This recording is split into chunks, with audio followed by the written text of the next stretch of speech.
For those of you who are joining me for the first time, my purpose here is to bridge 2,600 years of Buddhist wisdom with modern psychological science. I am here to help you transform your relationship with suffering. And during this journey, we will explore the Four Noble Truths, the Eightfold Path, and not as theories or religious doctrines, but as a practical roadmap for your daily life. And my goal here is simple. I'd like you to move from an unconscious reaction to a mindful and compassionate response. And by the end of this program, I hope that you would have built a toolkit for emotional resilience, self compassion, and then have the freedom to take healthy action in your lives. So, whether you're new today or returning, I'd like to welcome you to the path and let's begin. So, before we go into today's teaching, let's ground ourselves together. I'd like you to find a comfortable position, either seated or standing, and just allow yourself to relax. You can slowly close your eyes. Let your shoulders drop away from your ears, and slowly feel the weight of your body supported by the chair or the floor beneath you.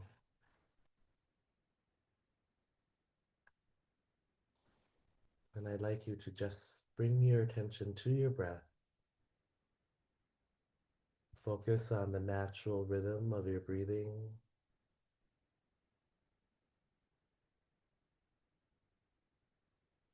There's no need to change or fix anything. I'd like you to just notice the natural rhythm of your breathing.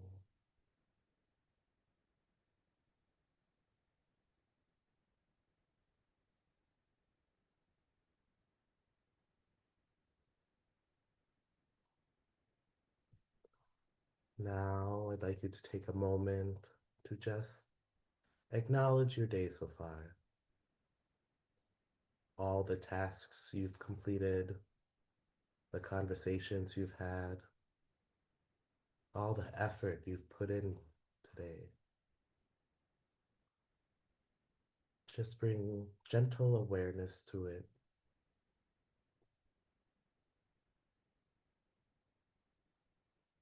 Bring awareness to your breathing, to where you are now.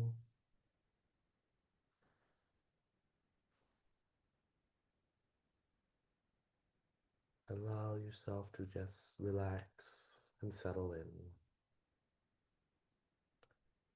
At this moment, your only task is to be here.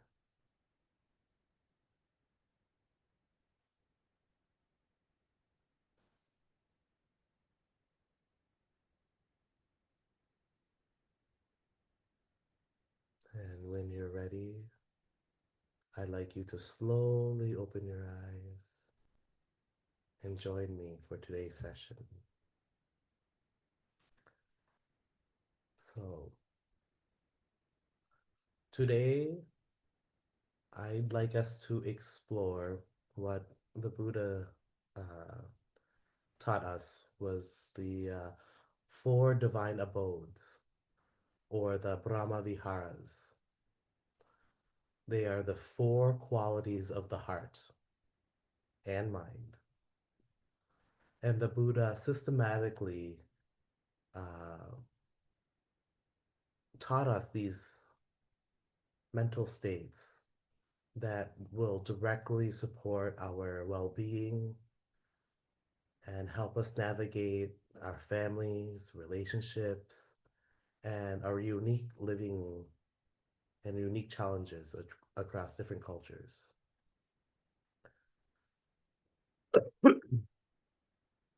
So, on our path so far, we've looked at the Four Noble Truths, understanding that life contains suffering, and what the causes of suffering are, and the path to alleviating that suffering, and that is the Eightfold Path. And we've already walked along five of these different paths on the Eightfold Path. We've developed our right understanding, our right thought, understanding how speech affects everything around us, our action, our livelihood. And the next part would be the mental discipline. But before we get into the mental discipline, I wanted to make sure that we understand, we cultivate um, four qualities of the heart.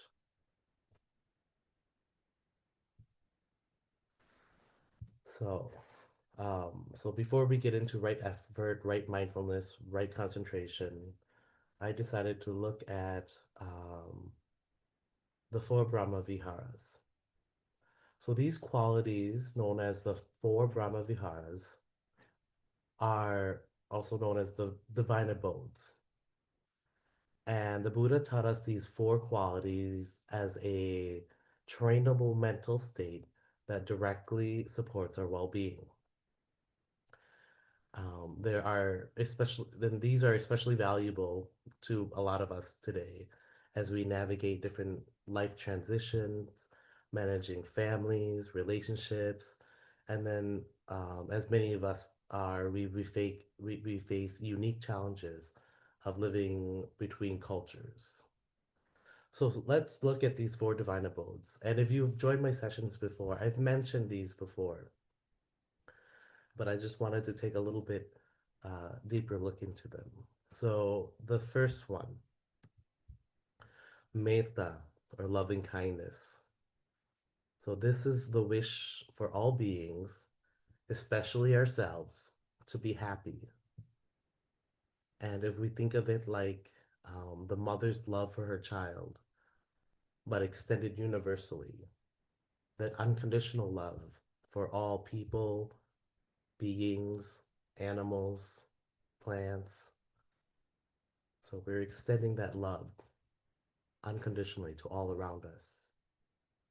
The second one is karuna, or compassion. This is meeting suffering with the wish to help. It is the heart of service. The third one, mudita, or sympathetic joy. This is the feeling of genuine happiness for others' good fortune. And it's also the antidote to comparison and jealousy, which I know a lot of us face, a lot of us do. And the fourth one is ubeka, or equanimity. This is balance, wise acceptance. It means caring deeply while knowing we cannot control everything.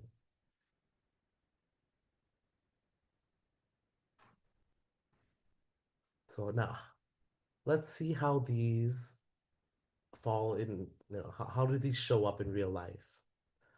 So if you consider your family's WhatsApp group or your family's chat group, and I know many of us have them, I have them, will have one. It's filled with announcements of, oh, people getting into grad school, people buying new houses, new cars, um, someone, is having a grand celebration for whatever reason. And sometimes, even though this is family, it triggers a little bit of envy. But when this happens, if we take mudita, meeting that happiness with sympathetic joy, it helps us practice find joy in others, whether instead of us feeling bitter about things. Or if you have children, for example, your daughter may tell you that she is making a career change. Your son is in a relationship that you may not approve of, or maybe they just have a parenting style that we don't agree with. If we meet these situations with karuna or compassion and ubeka, equanimity, we it helps us love them without trying to control them. And then especially finally exhaustion and self-judgment, which I know a lot of us do. Or you may be caring for aging parents, managing work, running your household,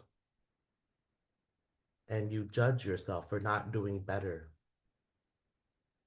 This is where we need to meet ourselves with metta, or loving kindness, to allow yourself to be understanding and compassionate towards yourself, loving yourself.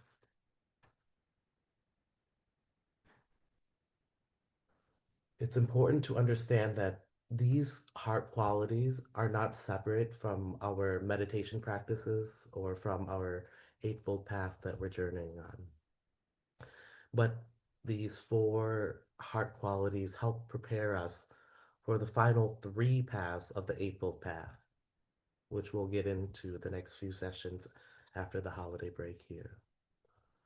So, training these heart qualities, or the qualities of the heart, is a necessary foundation because it states directly, these states of mind directly prepare us for the mental discipline required for the final three stages of the Eightfold Path. Without emotional grounding, meditation and mental training can easily become mechanical and dry and even be a source of added stress for us. So, by cultivating the heart first, we ensure that the right effort becomes sustainable and rather harsh. Our right mindfulness is practiced with kindness instead of self judgment. And our right concentration leads to a deeper peace rather than rigid control. So ultimately, the heart training transformed this path from struggle to a joyful, sustainable practice.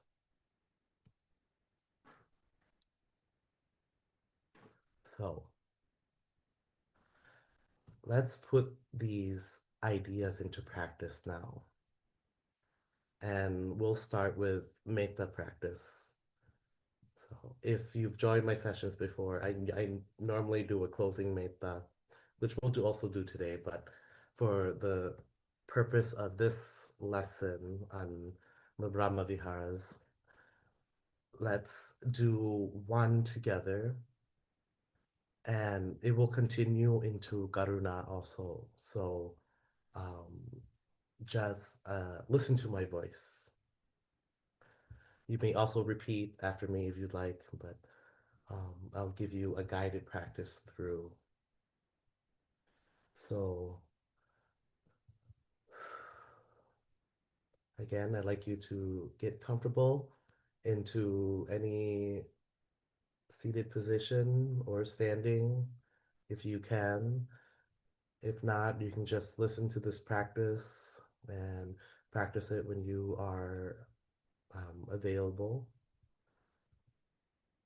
So, again, I want you to bring your attention into your breath. Just feeling the natural rhythm of your breathing.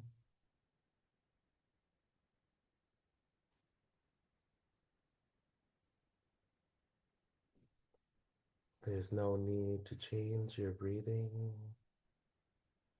I just want you to notice the natural rhythm of your breath. The inhale, the exhale.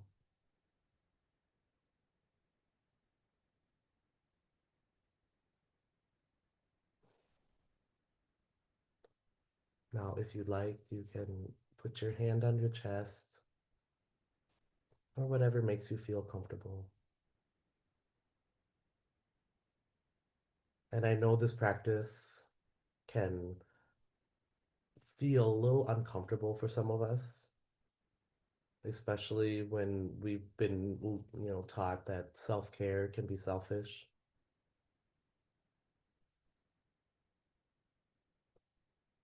But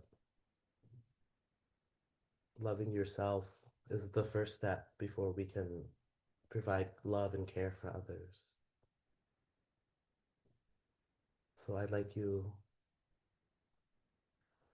to listen to my voice and repeat these phrases silently to yourself or out loud without forcing any feeling.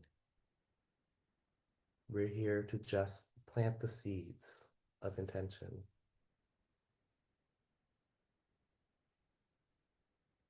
May I be safe and protected.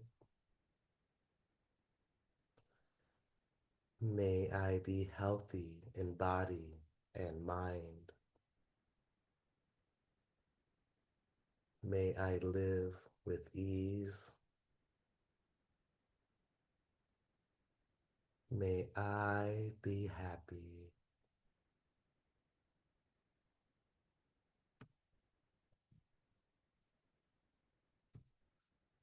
Now let's extend this feeling, this meditation to someone kind. I'd like you to bring to mind someone kind in your life. Maybe a parent, a grandparent, a friend, or a teacher. And let's extend this feeling of metta to them.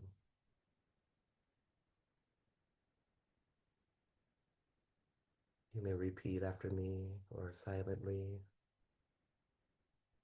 May you be safe. May you be healthy. May you live with ease. And may you be happy.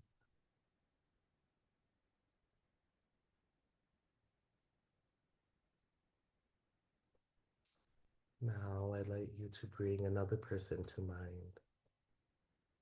Actually, I want you to bring a group of people to mind. Your family, your children, your spouses, siblings,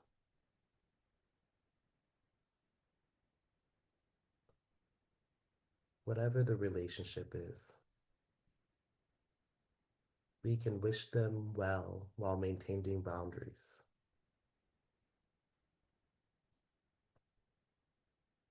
Now let's wish them together. May you be safe. May you be healthy. May you live with ease. May you be happy.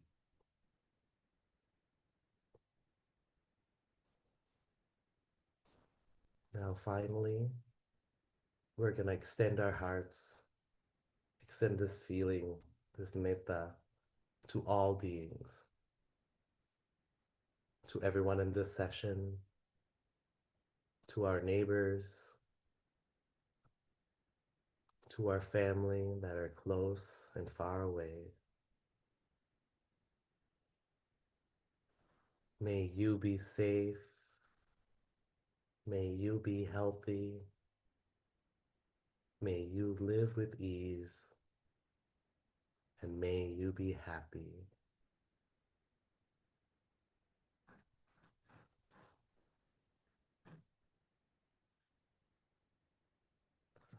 Now we're going to turn to karuna, or compassion. This is meeting suffering with a tender heart. Now I'd like you to bring to mind a situation or a difficulty that you're currently facing, something that may be troubling you. Maybe it's worrying about a loved one.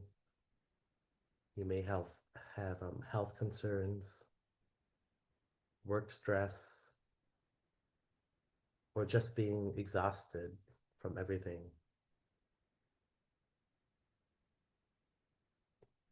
Bring that situation to mind, that difficulty that you're facing, and acknowledge it. Acknowledge that it's there.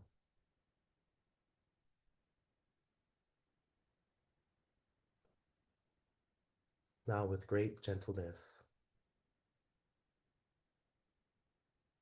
I want you to offer yourself these words, the genuine feeling. May I be free from this suffering. May I find peace.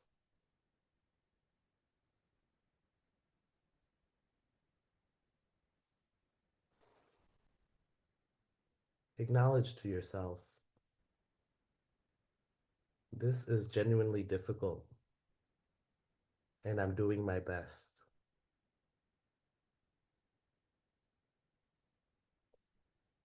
I want you to remember that compassion doesn't mean solving everything. It means acknowledging the pain, yours and others, with a tender and open heart.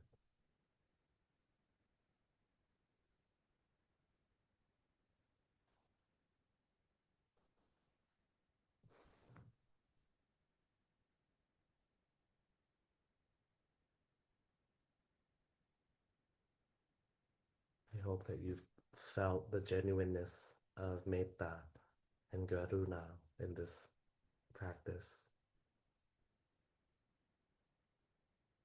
When you're ready, I'd like you to just slowly open your eyes and join me back as we move on. So now I'd like to talk about mudita, or sympathetic joy.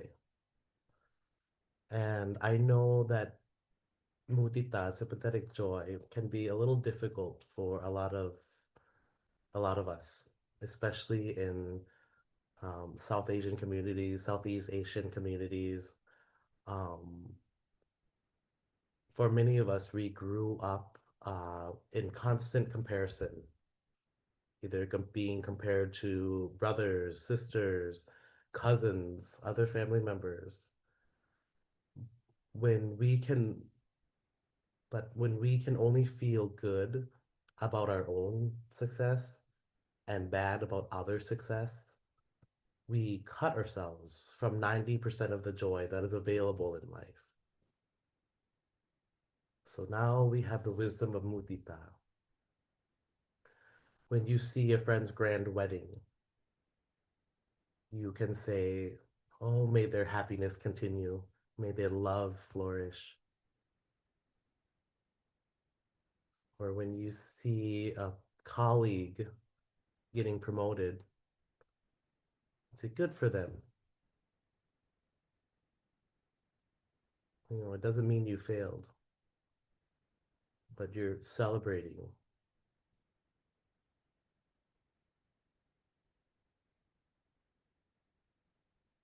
You are allowed to feel your own sadness regarding your situation and feel happy for them at the same time. This coexistence is emotional maturity. So having mudita is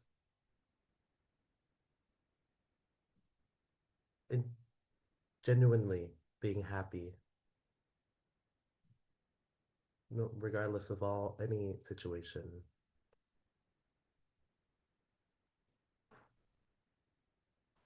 And then next finally we have ubika, or equanimity. So I'd like to know how many of you have heard this saying? You have the right to perform your prescribed duty, but you're not entitled to the fruits of its actions.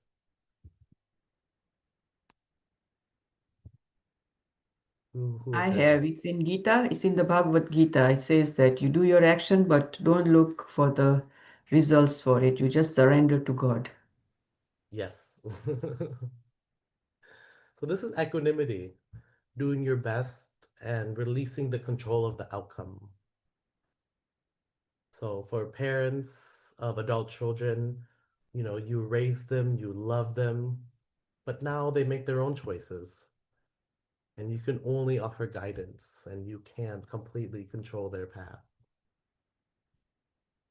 For those of you who may have aging parents that are far away, you cannot physically be present for them every time, every day, but you can call, you can arrange care, you can trust that they're being cared for. Or if you're still working, for the workplace stress, you can do excellent work, but you can't always control the office politics. That is equanimity. We can care deeply and we practice equanimity. This is the practice. So to go along with the quote from the Bhagavad Gita, I have one quote from the Buddha, from the Anuttara Nikaya, which Buddha says, gain and loss, status and disgrace, censure and praise, pleasure and pain. These eight worldly conditions spin after the world, and the world spins after these eight worldly conditions. But a wise person, knowing their nature, remains balanced and unshakable. So basically, the Buddha knows, what goes up must come down. What we earn in life, we may lose. The status we once has, we might fall from grace. When there's pleasure, there's always the opposite side, the pain. So while the Bhagavad Gita quote focuses on action, your duty without attachment, doing your duty without attachment to the fruits. Buddha focuses on our reaction, remaining stable when life fluctuates, and life will. And that was his understanding. This is ubeka, equanimity. So, how does this connect to our daily lives? Um, the Brahma Viharas transformed how we practice the path. So, if we look at right effort, or right intention, uh, the wrong way of saying, let's say, I must meditate 1 hour daily, or I'm a failure. So this is the wrong way of saying, or the wrong way of thinking. The right way would be to infuse that effort with metta. I will practice 10 minutes daily and build gradually. This would be a more realistic or practical saying. And then if we look at the right mindfulness, um, without kindness, we may ask, why am I so anxious? What's wrong with me? You know, but with right kindness, with metta, we recognize that anxiety is there. I'm breathing in, I know I'm anxious. I'm breathing out. I will be kinder to myself. And then this leads us to the right concentration, where mind learns to rest in peace. But I'll focus on these three mental trainings in the next sessions after our break. So,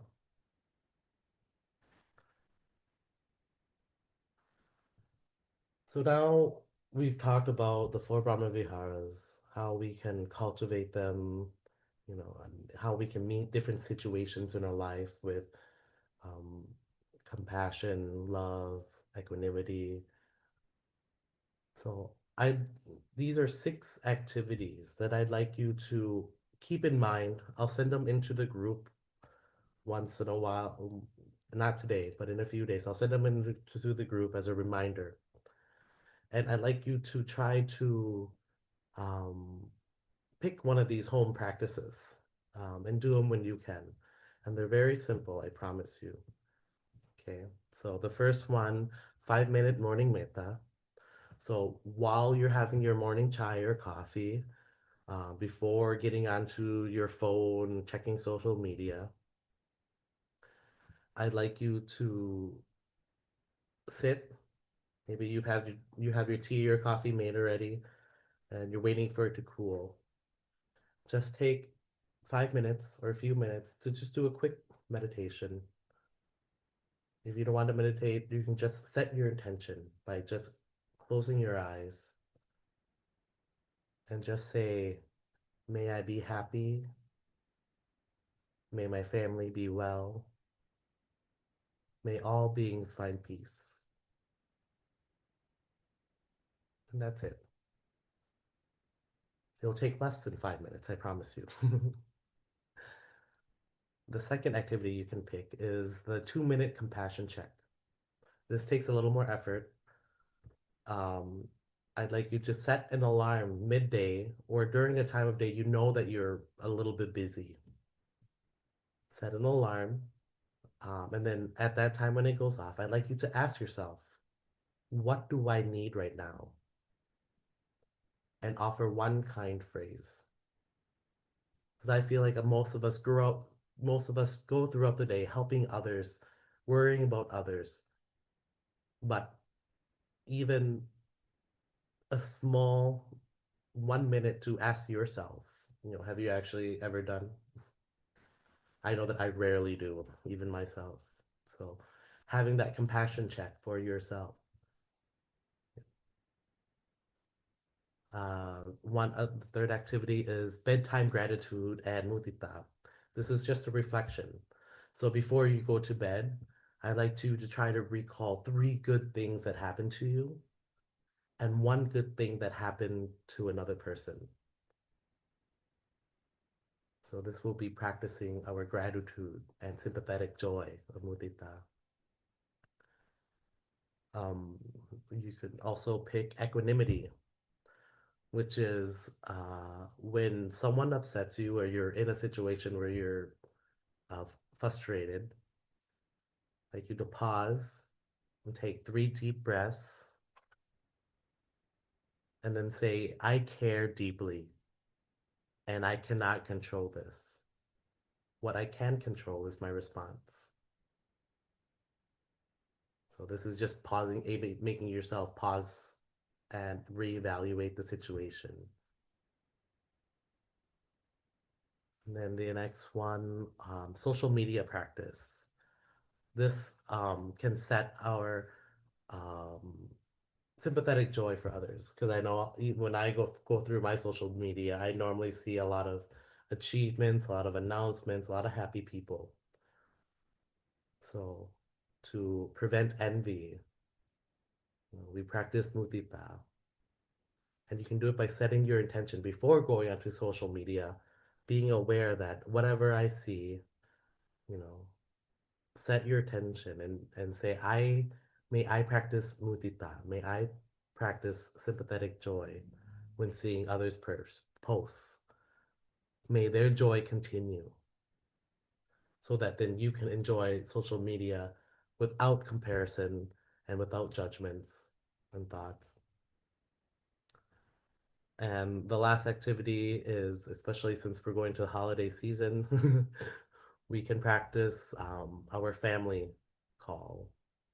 So before calling someone or before maybe having a difficult conversation with family members, we set our intention.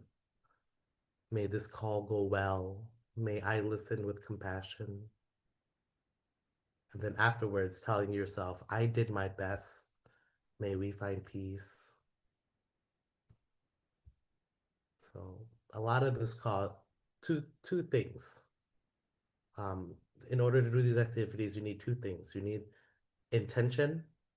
You need your intention, and then you need your um, to actually do it, your action. But if you are able to set your intention but not able to go through with it, that's okay.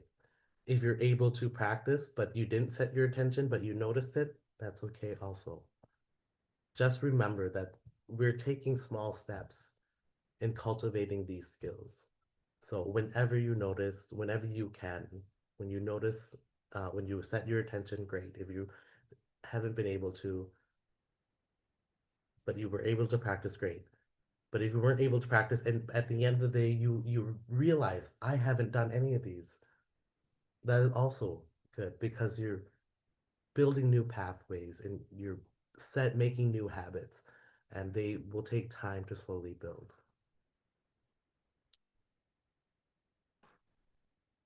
So, so like I said, for this week, I'll send it into the group, the 6 activities, to pick one or two, take 5 minutes from it, and I just want you to notice, to pay attention to what qualities arise, what feelings arises. And if you can, I'd like you to note it down so that you can share within the next session uh, or privately. But like I said, it takes small steps. So don't get angry if or don't get upset if you don't do it. If you're only able to do one, great. If you're not able to, just keep reminding yourself. No one is perfect, but having the right intention, you'll slowly get to it. And also remember to just be kind to yourself when you forget and be gentle and just begin again. You